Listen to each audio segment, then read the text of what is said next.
you're giving a presentation here about the media wars. What are some of your thoughts there? Well, my thoughts are that distribution has changed and the appropriation of value hasn't shifted along with the changes in distribution. That there is a number of companies, not unlike companies that were previously thought of as magazine companies, that have adapted to a very, very new, important reality of kind of distributed media creation, or a kind of almost a modern windowing strategy, where we fuel the moments and the dialogue and live and service and conversation and trust, I would argue, across, obviously the big two like, Facebook and Google, but an increasing number of endpoints in this, in this crazy media world. And what does that mean? Well, that means that people are entertaining themselves and getting content, through their phones and through their computers in new ways. And when they go there, we built a company to push content out to those distribution points. So I think what the presentation is fundamentally about is how is that creating kind of tension between distribution and content around how the spoils are sorted and divided rather. And what I try to do is put it into a little bit of historical context. And to me, this is not a new conversation. It's as old as media. And how two companies come together to create a single value proposition for the consumer is as old as media. And so there's always been a codependency. And it used to be what I would call total codependency, when you're in Denver, you want to watch the baseball game, there's a wire coming into your house. You need the wire, you need the baseball game. Now in modern sort of, media ecosystems, there's a lot of players and there's a lot of distribution endpoints and a lot of complexity.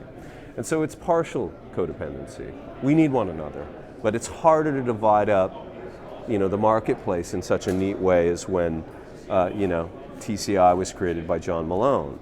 But throughout the history of media, whether that was Eisner fighting with Time Warner and threatening to buy satellite dishes for cable customers, and fueled, by the way, by the success of Who Wants to Be a Millionaire, to John Malone's ability to turn distribution into equity stakes in many of the early cable companies, or cable networks rather. There's always been that tension, and I think what's happened in our world is that we've maybe taken content for granted a bit, and we've not worked hard enough at creating a kind of mechanism to divide the finances equitably across the distribution network.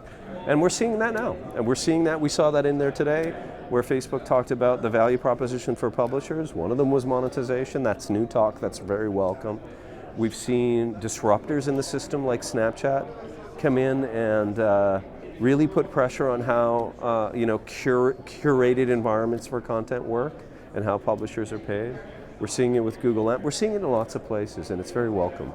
That's great. And talking about Facebook for a moment, it's so huge. And what are the opportunities? Instant article has been difficult, but what are the monetization opportunities at Facebook, or what do you think that they're doing that's encouraging or not? Well, I think that I look at it kind of holistically. Like, we had a trade with Facebook for a long time, and it was, we give you links, you give us clicks. We'll manage our own yield.